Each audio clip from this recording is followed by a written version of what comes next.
누가복음 18장 18절에서 30절 말씀 함께 보겠습니다.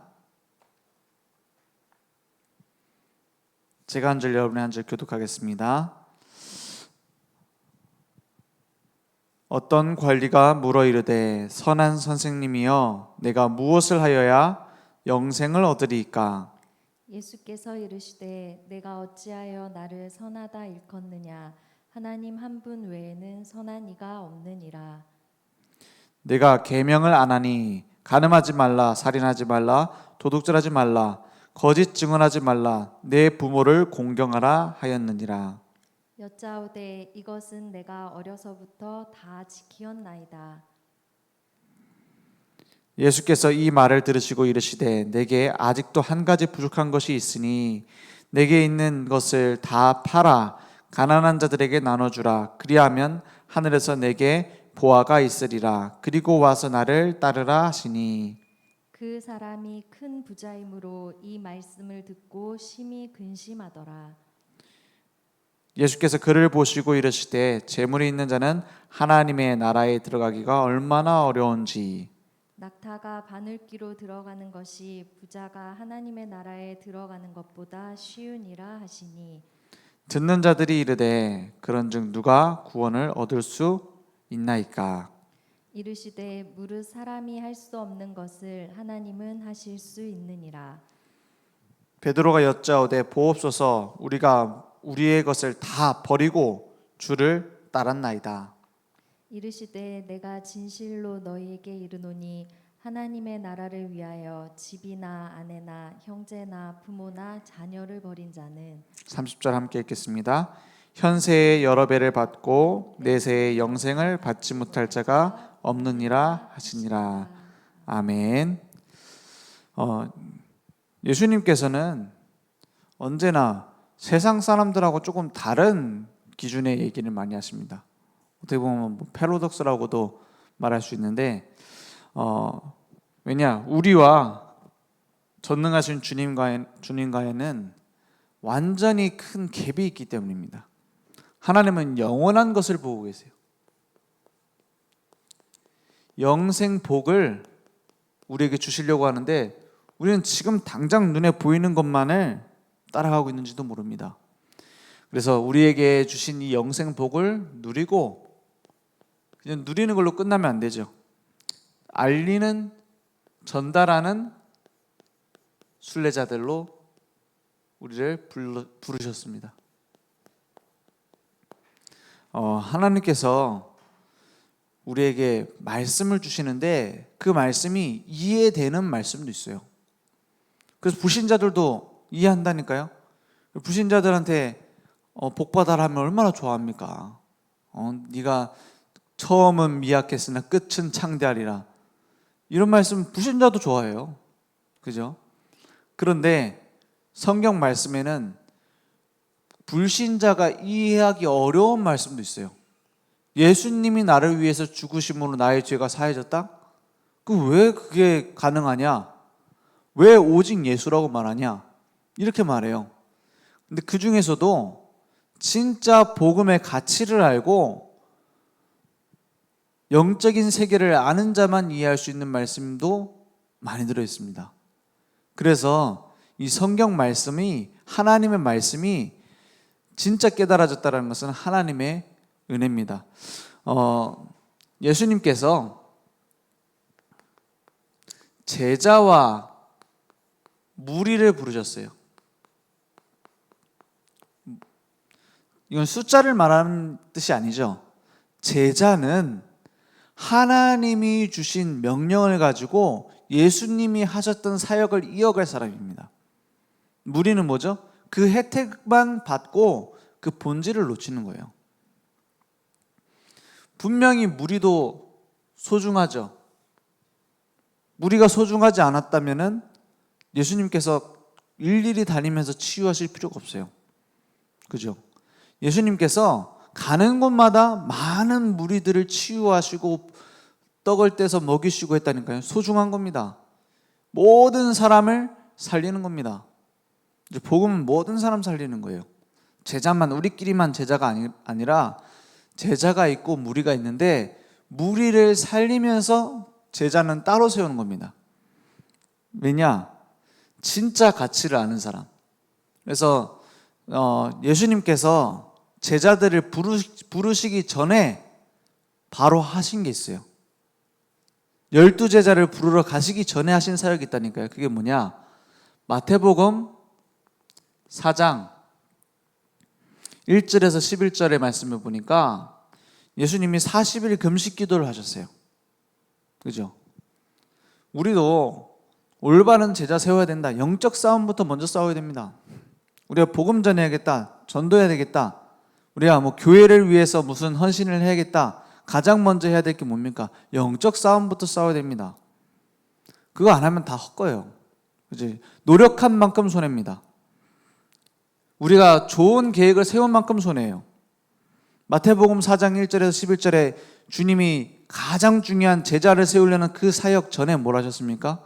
금식 기도하셨어요. 40일 동안. 그럼 우리도 밤 굶고 다 같이 22주년 준비할까요? 우리도 식사 다 굶으면서 우리 여름 성경학교 준비할까요? 아무도 아멘 안 하시네. 그런 뜻이 아니죠. 진짜 우리가 뭐부터 먼저 해야 되냐 이거예요. 그죠? 가장 먼저 사단의 시험이 어디서부터 옵니까? 의식주에서부터 먼저 와요. 먹을 거. 우리도 그렇지 않습니까? 교회 시작하려면 제일 먼저 문제되는 게 뭐예요? 예산이잖아요. 그죠? 마귀의 공격은 언제든지 옳은 데서 옵니다. 올바른 데서 온다니까요. 마귀가 그럼 제일 먼저 공격하는 데가 어디입니까? 교회 안에서 재정부입니다. 왜냐? 의식주가 거기에 달려있거든. 그죠? 언제나 똑같다니까요. 그러면 우리도 사단의 공격이 제일 먼저 어디서 옵니까? 먹는 거예요. 떡에서부터 옵니다.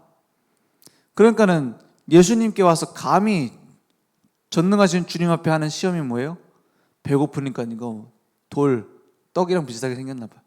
그거 먹을 수 있도록 바꾸라는 거예요. 그러니까 뭐라 합니까? 예수님이 이렇게 말합니다. 사람이 떡으로만 살 것이 아니요 하나님의 입으로부터 나오는 모든 말씀으로 살 것이라. 당장 배고파 죽겠는데 여러분 떡이 들어옵니까? 떡이 들어오지 말씀이 들어옵니까? 떡이 들어오죠. 그렇잖아요. 의식주가 공격한다니까요. 가장 맞는 것 같고 합니다. 두 번째 공격이 뭐였어요? 높은 곳에 올라가가지고 거룩한 성으로 데려다가 성전 꼭대기에다가 딱 세웠어요. 그리고 뭐라 합니까? 6절에 네가 만일 하나님의 아들이거든 뛰어내려라. 기록되었으되 마귀가 성경을 두려워할까요? 안 두려워할까요? 마귀는 성경을 두려워하지 않습니다. 그래서 마귀는 만약 갑자기 방에 귀신 나타났다 막 성경책 보여주면 도망갑니까? 안 도망갑니다. 오히려 어떻게 해요? 성경을 인용한다니까요. 6절에 뭐라고 인용합니까?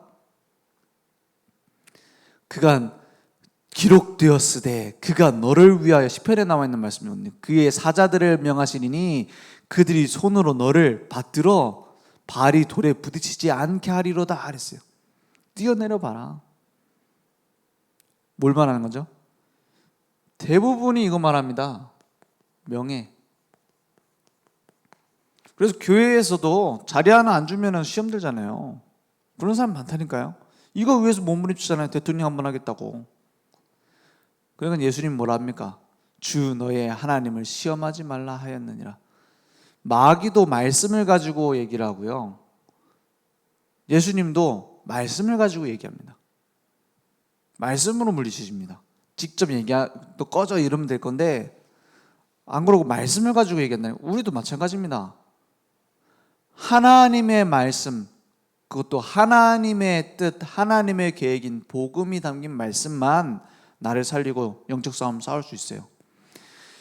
그래서 이제 세 번째 시험이 왔습니다. 뭐라 합니까? 또 그를 데리고 지극히 높은 산으로 가서 천하 만국과 그 영광을 보여주면서 어떻게 합니까? 네가 한 번만 엎드려 나에게 경배하면 이 모든 것을 내게 주리라. 감히 전능하신 주님 앞에서. 우리한테는 시험 올 수밖에 없어요. 뭐 하는 겁니까? 결정적인 거예요. 경배 대상을 바꾸는 겁니다. 정확하게 말하면 누구 때문에? 너에게 줄 테니까는 내 앞에 무릎 꿇어라. 그런데 놀랍게도 지금 전 세계 사람들이 이 앞에 무릎 꿇고 있습니다. 그죠? 이게 영적인 대혼란 시대입니다. 모든 문화가 사단 앞에서 무릎 꿇고 있습니다. 그러니까 뭐라고 말씀하십니까, 주님이? 사단아 물러가라. 기록되었을 때 또 말씀으로 주 너희의 하나님께 경배하고 다만 그를 섬기라 했어요. 그러니까 이제 이 싸움에서 승리하는 유일한 길은 뭡니까? 하나님의 말씀을 내가 딱 붙잡는 거예요. 그러니까 마귀는 예수를 떠나고 천사들이 나와서 수종드니라 했죠. 이게 어떤 신화처럼 보이죠. 어떤 사람들은 뭐 그런 일이 있었을까? 그럴 수도 있습니다. 근데 지금 이게 교회에서 일어나고 있어요. 그죠? 이런 일들이 현장에서 일어나고 있다니까요. 현장은 불신자는 완전히 무릎 꿇었고요. 교회도 이 시험에 무너져서 결국 복음 없어지는 겁니다.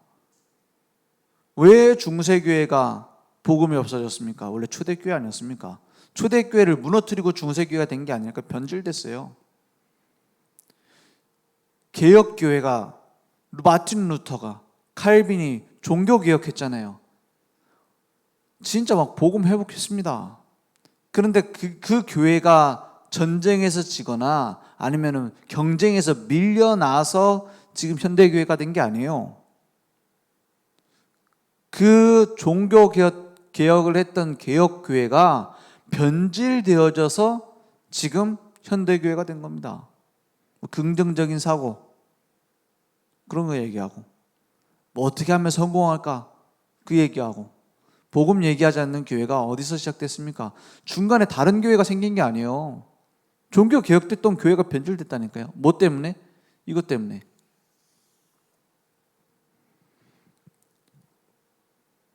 그래서 우리는 성공해야 되는 것이 아니라 성공해야 되겠지만 성공이 진짜 성공이 뭔지도 모르고 하고 있어요. 진짜 응답이 뭔지도 모르고 응답 받으려고 몸부림치고 있습니다. 그러니까 처음부터 영적 싸움 싸웠다니까요. 그래서 예수님께서 제자들을 부르셨어요. 제자들을 부르셔서 가장 먼저 한 게 뭡니까? 가장 먼저 한 게 그들에게 기도 가르치는 것보다 먼저 한 게 뭡니까? 복음의 가치에 대해서 먼저 설명하셨어요. 마태복음 5장 13절에서 16절에 뭐라고 되어 있습니까? 너희는 불러놓고 나를 따라오라 내가 너희로 사람 낚는 어부가 되게 하리라 해놓고 뭐라고 합니까? 너희는 세상의 소금이니 소금이 만일 그 맛을 잃으면 무엇으로 짜게 하리요? 후에는 아무 쓸데없어서 다만 밖에 버려져 사람에게 밟힐 뿐이라. 이게 교회입니다. 교회가 교회답지 않으면 문 닫아야 돼요. 그죠? 교회가 오직 복음, 완전한 복음, 유일한 복음을 말하지 않으면 필요 없는 교회라니까요. 그러면 성도는요? 구원받은 우리는요? 오직 복음, 유일한 복음, 완전한 복음 비밀을 누리지 못하는 성도는 하나님이 쓰실 수 없는 거예요. 세상이 변질되어지고 세상이 부패화되어지고 교회가 무너지고 있는데 그것을 막을 수 있는 것은 복음의 맛을 가진 성도라. 맞죠? 소금이 들어가야 김치도 숙성이 돼요. 그죠? 젓갈이 소금 안 들어가면 썩습니다. 부패되는 거랑 비슷한데 맛을 내요. 뭐가 들어가서? 소금 때문에. 그죠? 그런 가치를 가진 자가 누구냐? 복음 가진 자란 말이에요. 그렇죠? 그래서 진짜 가치는 뭡니까? 진짜 복을 설명하셨어요. 그걸 보고 팔복이라고 하죠. 팔복을 얘기하셨어요. 제자들 불러서 뭐 의에 줄이고 굶주린 자는 복이 있고 막 얘기합니다. 그죠? 근데 이게 다 얘기를 들어보면은 뭐랑 안 통해요? 세상 기준하고 안 통해. 어떻게 가난한 자가 복이 있고 그렇습니까? 막 부자가 복이 있잖아요. 하나님이 주신 복의 기준이 뭐냐? 복음을 정말 회복하느냐? 그게 복의 기준입니다. 하나님이 말씀하시는 복의 기준이 뭡니까? 정말로 이 땅에서 썩어 없어질 것이 아니라 영원한 것을 붙잡고 있느냐 했어요. 그래서 우리는 세상의 빛이라 했어요. 빛이 비춰지면 사는 겁니다. 그래서 제자들에게 먼저 훈련시키신 게 뭡니까? 마태복음 6장에 보니까는 계속 나오는 얘기가 뭡니까? 결국 이 얘기입니다. 주기도문 쭉 얘기하시면서 주기도문 왜 얘기한 줄 압니까? 제자들이 세례 요한의 제자들 보면서 부러워한 거예요. 아니 세례 요한은 기도문도 써주고 이렇게 기도하라고 얘기하던데 주님 우리는 왜 기도문 안 써줍니까? 이런 식이거든요. 그러니까는 예수님 뭐라 합니까? 아이 뭐 그게 필요하냐? 그러면 이렇게 기도해라. 필요하다면 이렇게 기도해라. 하늘에 계신 우리 아버지여 이름이 거룩히 여김을 받으시오며 그거면 되는 거 아니냐? 그분의 이름이 거룩해지면 되는 거 아니냐? 뭐 너네들을 위한 기도가 필요하겠냐? 이 말이에요. 그러니까 주기도문 내용이 한마디로 뭡니까? 너희는 먼저 그의 나라와 그의 의를 구하라. 그리하면 이 모든 것을 너희에게 더하시리라는 거예요. 32절에는 이렇게 나와 있죠. 많은 것들을 구하고 있어요. 먹고 사는 거, 의식주. 그게 기도 제목이에요. 교회 기도 제목이나 절에 가서 하는 기도 제목이나 똑같아요. 막 자녀 좋은 대학, 남편 승진, 가족 건강 똑같습니다. 불교에서도 할 수 있는 기도예요. 똑같습니다. 그럼 그게 나쁘단 말입니까? 진짜 해야 될 건 안 하고 있어요. 그죠? 이는 다 이방인이 구하는 것이라. 너희 하늘 아버지께서 그런 복이 필요 없단 말이 아닙니다. 이 모든 것이 너에게 있어야 할 줄 알고 있지 않냐? 아시지 않냐? 이 말이에요. 그거 하나 책임지지 않겠냐? 그걸 뭐 그렇게 중요하게 생각하고 있느냐? 이 말이거든요. 그래서 예수님이 가르치신 기도입니다. 대부분 사람들은 사람 앞에서 기도해요. 막 내가 이렇게 했고 뭐 저렇게 했고 그렇게 기도합니다. 누가복음 18장에도 나오잖아요. 세리가 있고 저기 바리새인이 있습니다. 높은 지위도 가진 사람이에요. 기도하는데 세리는 뭐라 기도합니까? 주여 나를 불쌍히 여기소서 하고 고개도 못 들고 기도하잖아요. 옆에 있는 바리새인 내가 저런 죄인들하고 다른 것으로 감사합니다. 내가 뭘 드렸고 뭘 했고 그렇게 기도하고 있어요. 사람 앞에서 하고 있어요. 진짜 해야 될 기도는 뭡니까? 참된 기도는 뭡니까? 하나님의 나라. 결국 하나님의 뜻대로 되는 겁니다. 이러면 돼요. 주님께 맡기면 됩니다. 우리는 주로 맡겨야 될 거는 내가 쥐고 있고 내가 붙잡아야 될 거는 맡겨놓고 있어요. 반대가 됐어요. 우리가 주님께 맡길 건 뭡니까? 나에 대한 모든 거 주님께 맡기면 돼요. 그죠? 그럼 내가 붙잡아야 될 건 뭐가 있습니까? 하나님이 하시려고 하는 언약 붙잡아야 돼요. 그걸 붙잡아야지. 나를 위한 모든 걸 붙잡고 있어요. 그래서 그걸 바꾸라는 말입니다. 아니 잘 안 바뀌는데요. 작은 것에서부터 시작하면 됩니다. 그래서 복음의 가치를 먼저 발견하지 못하면 기도 되어질 수가 없습니다. 그래서 사람에 대한 거 어떻게 해야 됩니까? 먼저 해라. 꼭 먼저 생각해야 됩니다. 마태복음 5장 24절에 뭐라고 했죠? 마태복음 5장 24절에 우리가 예배드리러 가기 전에 예물을 예배드리러 갔는데 만약에 싸웠던 게 있으면 예물을 제단 앞에 두고 먼저 가서 형제와 화목하고 그 후에 와서 예물을 드리라 했어요. 무슨 말입니까? 그러면 예배 드리는 것보다 형제랑 화목한 게 하나님 뜻이란 말입니까? 막 뜻을 행해야 됩니까? 그런 식으로 해석할 수 있는데 그런 뜻이 아니에요. 구원받은 우리 용서받았습니다. 그죠? 누구한테 용서받았습니까? 억만 죄인인 우리가 죄 없으신 하나님 앞에 용서받았습니다. 그러면 모든 사람 용서할 수 있습니다. 복음의 능력 용서할 수 있습니다. 그죠? 그것부터 먼저 가져라. 막 속으로 상처받고 막 서로 죽일 것 같아요. 뭐 목사가 장로 죽이고 장로가 목사 죽이고 이런 일은 얼마나 많습니까? 막 서로 소송 걸고. 그리스도 안에서 끝났습니다. 그거부터 먼저 해야 돼요. 그러니까 아무것도 절대 문제되지 않습니다. 마태복음 7장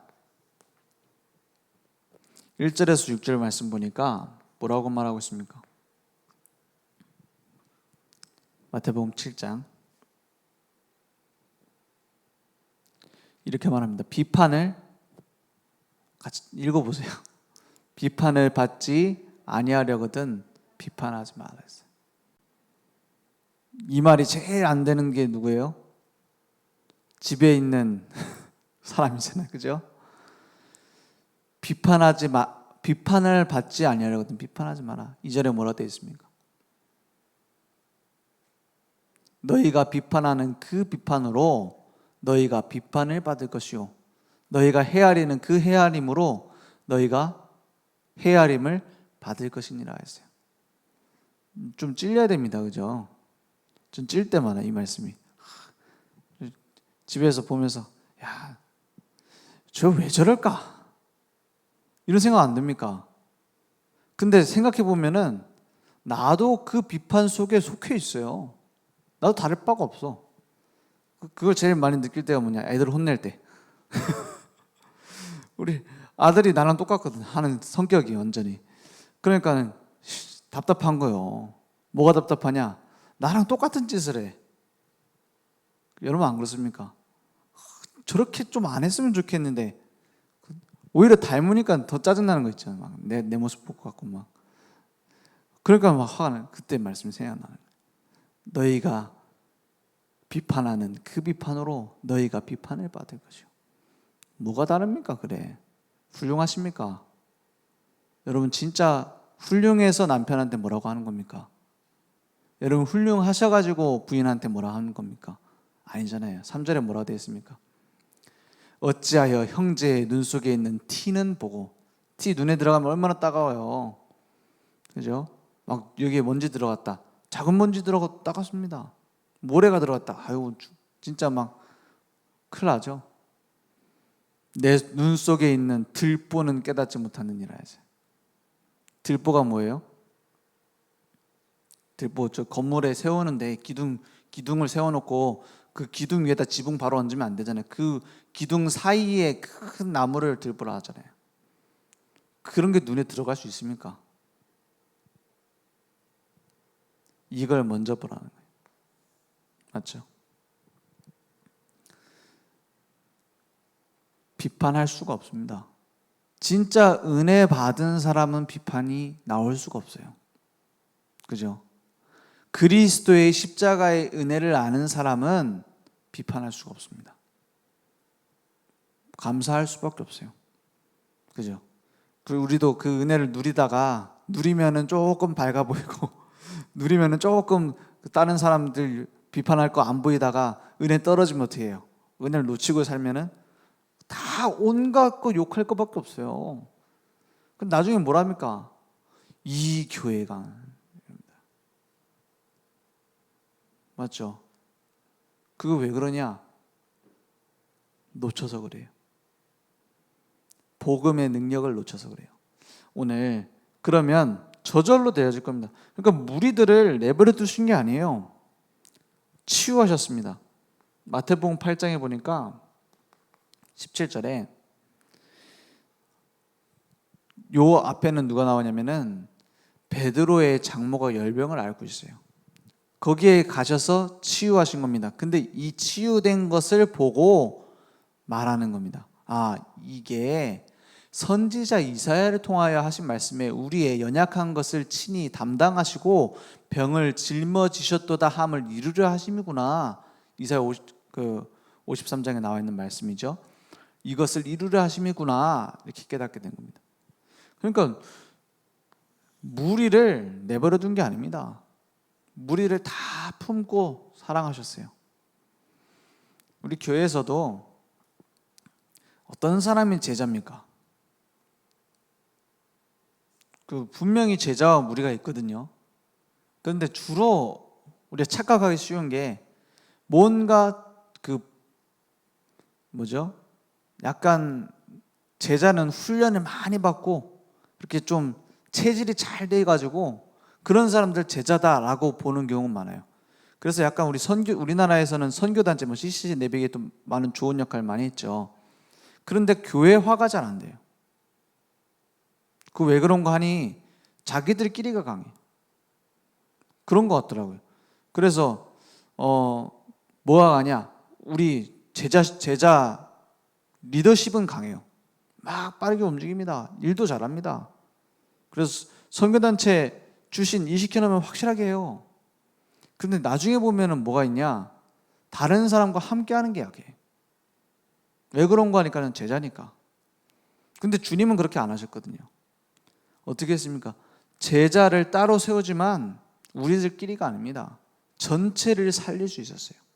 그건 무엇 때문에 그렇습니까? 그냥 제자가 아니에요. 우리는 전도제자입니다. 전도제자는 뭡니까? 복음으로 모든 걸 넘어서는 게 전도제자예요. 복음으로 모든 사람 볼 수 있어요. 그래서 교회 안에는 창녀도 와서 앉을 수 있어야 됩니다. 그죠? 그 수군거릴 필요 없어요. 뭐가 다릅니까 나랑? 그죠? 전과 10범이랑 나랑 다를 바가 없어요. 복음 전하러 갔는데 교도소 면회 가면은 요즘은 면회가 없대요. 그죠? 교도소 면회 가면은 어떻게 돼 있습니까? 유리창으로 딱 막혀 있어요. 교도소 면회 가잖아요. 유리창으로 딱 막혀 있습니다. 요즘은 구멍도 안 뚫려 있어요. 옛날 영화 보면 막 구멍 뚫려갖고 막 서로 얘기하고 뭐 약간 전화기 같은 게 달려 있어가지고 내가 말하면 그 기계가 반대쪽에 말해줍니다. 10분 지나면 딱 꺼져. 아무 말도 안 들려. 그래 시간 딱 제한이 있어. 그래갖고 딱 가서 갔는데 강력범죄자라. 가서 딱 말씀 전하려고 하는데 그 사람도 억지로 와서 앉아 있어. 누가 이제 연결해줘갖고 갔더니 그래갖고 막 얘기하는데 아무리 생각해도 또 만나진 않을 것 같더라고요. 그래서 제가 딱 한마디 했어요. 당신이 그 안쪽에 있고 내가 바깥쪽에 있지만 사실은 나도 그 안에 있어야 되는 사람이다. 그렇지 않습니까? 진짜 복음의 은혜를 받고 보면 그렇거든요. 똑같은 겁니다. 전과 10범이든 뭐 강력 범죄자든 상관없습니다. 똑같습니다. 인간은 어쩔 수가 없어요.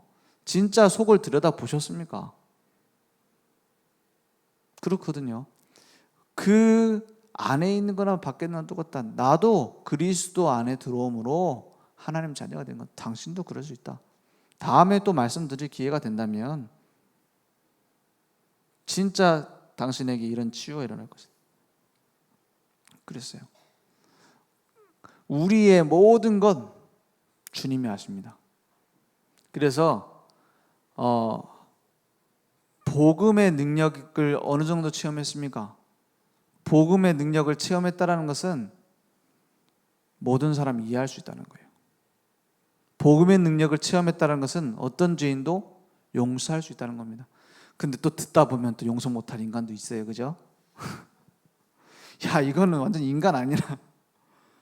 그런 상담 듣다 보면 그런 일도 있단 말이에요. 막 우리 남편이 막 해갖고 막 얘기한단 말이에요. 막 진짜 인간 아니라. 그죠? 진짜 두고 기도해 보세요. 그죠? 진짜 그 사람을 두고 영혼을 두고 기도해 보세요. 불쌍한 마음 생깁니다. 오늘 뭐 서론하다 다 끝나겠네. 그래서 예수님께서 이 묻는 자에게 뭐라고 하십니까? 어떤 관리가 물어 이르되 선한 선생님이여 내가 무엇을 하여야 영생을 얻으리까 하잖아요. 그래서 우리 구원의 기준이 어디 있습니까?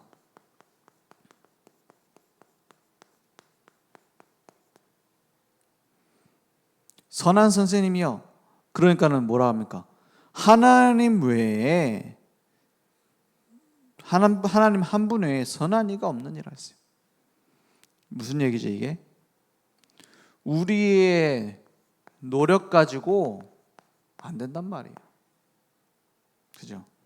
구원 우리의 노력 갖고 안 됩니다. 우리의 경건함으로도 안 됩니다. 그럼 율법을 잘 지키면 됩니까? 하나님의 법 아닙니까? 율법 가지고 안 된다는 거예요. 내가 어렸을 때부터 잘 지켰습니다. 그러니까 율법이 없는 얘기 하잖아요. 지금 네가 전 재산 팔아가지고 가난한 자들에게 나눠주라. 넌 부족하다. 이렇게 말합니다. 그럼 그거 했으면 구원받는단 말입니까? 그 말이 아니에요. 너의 능력 가지고는 할 수 없다. 너의 틀 가지고는 할 수 없다는 거예요. 그래서 로마서 3장 23절에 뭐라고 됐습니까? 모든 사람이 죄를 범했으며 하나님의 영광에 이르지 못하더니 하나님을 떠나 있는 상태예요. 20절에는 뭐라고 되어 있습니까? 율법이 들어온 것은 뭐 때문에? 그의 율법의 행위로 그의 앞에 의롭다 하심을 얻을 육체가 없나니 율법으로는 뭐요? 죄를 깨달음이니라 했어요. 율법을 지키면 유익합니다. 그죠? 율법 지켜갖고 나쁠 거 하나도 없어요. 율법을 잘 지켜가지고 유대인들 성공하잖아요. 그렇지 않습니까? 율법에는 나쁜 게 없어요. 그런데 그걸 지켜서 구원받을 수는 없다 이 말입니다. 그죠? 십계명 보세요. 십계명의 메시지는 완전히 불신자 상태를 진단하는 메시지입니다. 완전히 진단하는 메시지니까요. 하나님 외에 우상을 두지 마라. 그 완전히 우상 숭배하고 있는 상태를 진단한다니까요. 뭐 형제를 보고 살인하지 말고 뭐 메시지들 나오잖아요. 무슨 얘기입니까? 완전히 살인하는 자가 돼버렸고 완전히 거짓말하는 자가 돼버렸고 그 얘기를 계속하는 겁니다. 십계명의 메시지는 결국 뭘 하는 거예요? 불신자 상태를 진단하는 겁니다. 그럴 수밖에 없다라는 것을. 그래서 예수님이 잘 보면은 진단의 대가입니다. 완전히 꿰뚫어 보고 있어요. 너 그거 못 바치지? 너 그거 팔아가지고 가난한 자 도와줄 수 없지? 그게 너야. 네가 선해? 네가 의로워? 네가 율법을 지켜? 너는 안 되는 존재야를 계속 얘기하는 겁니다. 절망하지 않으면 참된 희망 못 찾아요. 이거 갖고 안 된다니까요. 그러니까 많은 길을 찾습니다. 종교, 선지자 중에 하나. 이거 갖고 안 되는 거예요. 오직 뭘로만 돼요? 오직 그리스도로만 되는 겁니다. 오직 그리스도. 하나님이 세상을 이처럼 사랑하사, 나를 어느 정도 사랑해? 이처럼 사랑하사 독생자를 주셨으니 이는 그를 믿는 자마다 멸망하지 않고 영생을 얻게 하느니라. 독생자, 귀한 아들이란 말도 되지만 한 가지 길입니다. 외동아들. 여러 형제가 오지 않았어요. 우리가 올라갈 수 없기 때문에 내려오신 겁니다. 오직 그리스도로만 구원받을 수 있다. 왜냐? 그분만이 죄를 해결할 수 있어요. 죄인이 어떻게 죄인을 위해 대신 죽습니까? 죄 없으신 그분이 하나님이 사람으로 이 땅에 오셨어요. 그래서 동정녀 마리아에게 나시고 죄를 해결할 수 있는 유일한 이름, 예수의 이름, 그리고 사단의 권세를 깨뜨릴 수 있는 유일한 이름, 예수 그리스도. 부활하신 능력으로 완전히 깼습니다. 죽음의 세력을 잡은 자 마귀를 멸하시려고 죽음을 통했다 했어요. 죽음을 통과했다고 했어요. 그래서 하나님 만나는 길을 여신 겁니다. 이게 그리스도예요. 그러려고 어떻게 하셨습니까? 하나님이 사람으로 오셨고 우리의 죄를 대신해서 죽으시고 죽음을 이기고 부활하신 거예요. 십자가 부활. 우리가 이 일을 할 수 있다면 다른 길도 있을 수 있습니다. 우리가 열면 됩니다. 그러면. 근데 그렇게 할 수가 없어요. 그래서 오직 그리스도. 그 기준을 가진 자만 구원받는 겁니다. 그래서 이 예수의 이름, 구원의 능력 속에 들어가면 됩니다. 우리 힘으로 할 수 없다니까요. 구원의 능력이 뭡니까? 이 예수 그리스도 믿는 즉시 우리는 예수 생명을 얻었어요. 그분의 생명이 나의 생명이라. 내가 곧 길이요 진리요 생명이니 나로 말미암지 않고는 아버지께로 올 자가 없느니라. 요한복음 5장 24절에 뭐라고 했습니까? 내가 진실로 진실로 너에게 이르노니 내 말을 듣고, 예수님의 말씀을 듣고 나 보내신 이를 믿는 자는 뭘 얻었어요? 영생을 얻었고 심판에 이르지 아니하나니 사망에서 생명으로 어떻게 해요? 옮겼느니라. 끝난 겁니다. 예수 생명, 우리의 이름이 생명책에 기록됐어요. 누가복음 10장 20절에 뭐랍니까? 너희가 귀신 막 쫓아내고 했거든요. 막 치유하고. 그러니까는 야, 내가 뱀과 정갈을 밟으면 원수의 모든 능력을 제어할 권능을 너에게 주었으니 너희를 해칠 자가 결코 없으리라 해놓고 뭐랍니까? 그러나 귀신들이 너에게 항복하는 것으로 기뻐할 필요 없다. 기본이다 이 말이에요. 너희 이름이 하늘에 기록된 것으로 기뻐하라. 예수 생명. 거기 따라오는 게 예수 능력. 19절에 뱀과 정갈을 밟으면 원수의 모든 능력 제어할 권능. 그걸 우리에게 주셨다 했어요. 모든 만물이 복종하는 이름, 예수 그리스도의 이름입니다. 우리의 모든 연약함도 복종하는 이름, 예수 그리스도의 이름입니다. 그러니까 그 능력이 따라오고, 예수 그리스도의 이름에는 치유의 이름, 회복의 능력이 들어있습니다. 모든 현장 살릴 수 있어요. 그죠? 예수 이름을 정확하게 누리고 있으면 분명히 일어나는 일들이 있습니다. 뭡니까?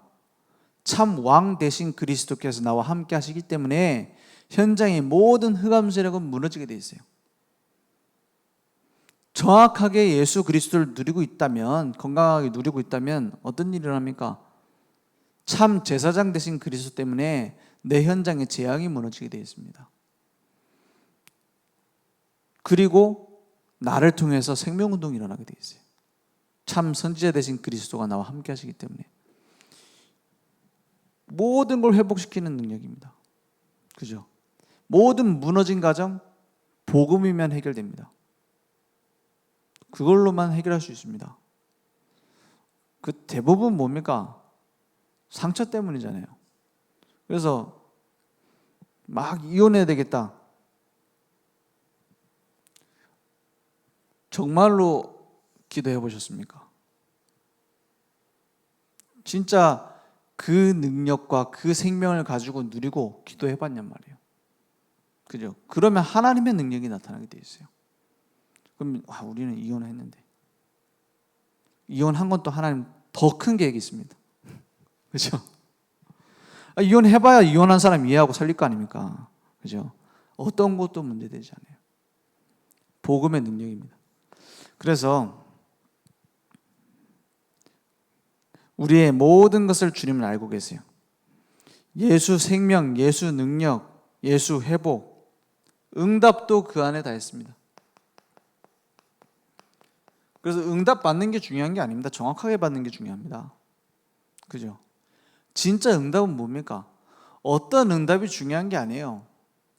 우리에게 있는 문제, 갈등 해결되는 게 응답이 아닙니다. 진짜 응답은 뭡니까? 그 일을 통하여 내가 예수의 증인이 되는 거예요. 그죠? 다니엘이 사자굴에서 살아남으로 증인됐습니다. 그럼 지금도 살아있습니까? 늙어 죽었어요. 그러면 그 순간에는 주님이 조셨습니까? 아니거든요. 바울, 베드로 모든 사도들 순교했습니다. 그 순간에는 천사가 휴가 갔습니까? 아닙니다. 그 모든 과정이 그리스도의 증인이 되는 과정. 응답의 기준은 그거 하나입니다. 우리에게 어떤 문제가 있어도 어떤 사건이 일어나도 상관없습니다. 억울한 일을 당했습니까? 요셉을 기억하세요. 막 위기가 나를 따라옵니까? 다윗을 기억하세요. 그 모든 과정이 응답입니다. 그죠? 우리가 입은 삐뚤어져서도 말은 바로 해야 돼. 그죠? 상황이 어려워도 언약 붙잡아야 돼요. 믿음의 고백을 해야 됩니다. 그러면 우리 능력 때문이 아니라 하나님의 능력 때문에 반드시 이런 날이 옵니다. 예수의 이름, 완전한 승리의 이름. 승리는 뭡니까? 불신자들이 보고 아는 거예요. 하나님이 살아계시구나. 그런 증거가 나오게 되어 있습니다. 어떤 일이 있어도 괜찮습니다. 하나님은 절대 악신이 아닙니다. 너무 시련과 문제를 많이 겪다 보면 하나님 살아계신가? 진짜 어떤 사람이 저한테 물어보더라고요. 야, 하나님이 계신 것 같기는 한데, 말씀 듣다 보니까 계신 것 같기는 한데 그거 날 지금 갖고 그럼 장난치는 거냐 이러더라고요. 너무 문제가 안 끝나니까. 아니 왜 응답해 주면 될 거를 왜 안 해주고 하실 수 있다면서요. 나 갖고 장난치는 거냐. 그 장난치는 게 아니라는 증거가 성경에 나와 있습니다. 로마서 5장 8절 우리가 아직 죄인 되었을 때에 그리스도께서 우리를 위하여 죽으심으로 우리에 대한 자기의 사랑을 어떻게 해요? 확증하셨네요. 확증된 사랑이에요. 그러면 그 문제는 지금 안 끝나는 게 사랑이라. 그죠? 지금 그 문제는 더 심각해졌다. 더 심각해지는 것이 하나님의 사랑이라. 왜냐? 주님은 내가 나를 사랑하는 것보다 나를 더 사랑하신다. 그게 증거가 십자가 아닙니까? 그러니까 아무것도 아닙니다.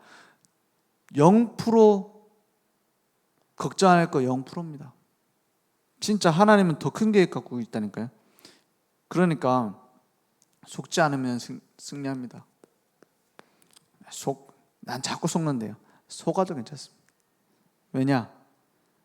우리가 기도할 바를 알지 못할 때도 뭐라고 했어요? 로마서 8장 26절에 뭐라고 되어 있죠? 우리가 막 어떻게 기도해야 될지 몰라. 그러면 누가 기도한다고 했어요? 성령도 우리의 연약함을 도우시나니 우리는 마땅히 기도할 바를 알지 못하나 오직 성령이 말할 수 없는 탄식으로 우리를 위하여 친히 간구하신다고 했어요. 그죠? 우리가 기도 못하면 주님이 대신해 주세요. 내가 길을 못 찾으면 주님이 길을 아시고 인도하세요. 28절에 그럼 뭐라고 되어 있습니까? 그러니까 다 합쳐서 어떻게 됩니까? 우리가 알거니와 하나님을 사랑하는 자, 우리죠. 구원받은 곧 그의 뜻대로 부르심을 입은 자들을. 그의 뜻대로 부름받았는데 누가 버립니까? 모든 것이 합력하여 선을 이루느니라 했어요. 둘 중 하나입니다. 성령 인도받고 편안하게 요셉처럼 인도받아 가느냐, 아니면 요나처럼 끌려가느냐. 그죠? 그렇다니까 그리스도의 증인으로 만들어 간다니까요. 진짜 다윗처럼 누리면서 왕으로 준비되어 있는 성전 건축의 길을 가느냐, 아니면은 계속 고민하다가 나중에 깨닫는 아브라함처럼 끌려가느냐. 그렇습니다. 그래서 어떤 것도 문제 안 됩니다. 그래서 우리가 진짜 기도하면 됩니다. 어떤 기도냐? 우리의 모든 것을 말씀으로 설계하는 겁니다. 말씀으로 편집하는 겁니다. 편집이 무슨 뜻입니까? 필요 없는 건 잘라내는 거예요. 하나님의 말씀에 뭐라고 하고 있느냐? 그래서 성전 건축을 한다. 우리의 상황과 환경이 아니라 하나님의 말씀에 우리 교회를 어떤 교회로 세우시려고 하느냐가 기준돼야 돼요. 그죠? 그러면 뭐 재정도 상관없고 막 그냥 막 꿈처럼 꾸면 되는 겁니까? 그 말이 아니에요. 하나님이 준비하신 것이 무엇인지 발견해야 하나님이 우리에게 부으실 수 있어요. 맞죠? 하나님이 우리에게 원하시는 것이 무엇인지를 기준으로 삼아야 하나님이 부족한 건 채우시게 되세요. 그죠? 그게 기준입니다. 그러니까 기도로 설계되어지는 거예요. 하나님이 이루시는 것이기 때문에 기도로 설계하는 겁니다. 구체적으로 이제 맞춰가는 겁니다. 그러면 결국에는 무엇을 위한 것입니까? 전도로 디자인되는 거예요. 여기에 응답이 다 있습니다. 지금 이제 중요한 시간표죠. 우리 뭐 세계 렘넌트 대회도 준비되고 있고, 우리 연합성경학교도 우리 22주년도 준비되고 있습니다. 말씀 따라 하면 됩니다. 그리고 우리의 모든 부분 수용하고 초월하면 됩니다. 그게 응답의 시작이에요. 전도 캠프도 그렇고 우리 모든 행사도 그렇고 기준은 뭡니까? 하나님의 말씀 따라 전체가 함께 가는 겁니다. 그래서 가장 고민해야 될 게 뭐냐면 어떻게 전체가 다 참여할 수 있을 것인가? 그걸 만드는 거예요. 아니 그날 못 오는데 못 오는 사람은 어떻게 참여할 것인가? 그죠? 나는 관심 없는데 관심 없는 사람은 어떻게 함께 할 것인가? 그걸 중점으로 봐야 됩니다. 왜냐? 그 속에 숨은 응답이 다 들어가 있어요. 그래서 저는 가능하면은 우리 뭐 회의를 한다, 교사 회의를 한다 했을 때 제 의견하고 다른 게 나왔다. 그게 더 하나님의 뜻일 수 있다라고 생각합니다. 가능하면은. 맞잖아요. 내 생각보다 하나님의 생각이 훨씬 크잖아요. 전혀 말도 안 되는 얘기다. 거기에 진짜 고려해 볼 거 많다고 생각합니다. 왜냐? 하나님은 내 상식에 묶여 계신 분이 아니니까요. 그죠? 그러면 함께 할 수 있는 거잖아요. 오늘 중요한 언약 붙잡고 우리는 영원한 것 위해서 달려갑니다. 이 땅의 잠깐 것이 아니라 영원한 것. 그러면 하나님의 뜻이 나의 기준 되어지고 하나님의 계획이 나의 계획 되지는 응답은 시작될 것입니다.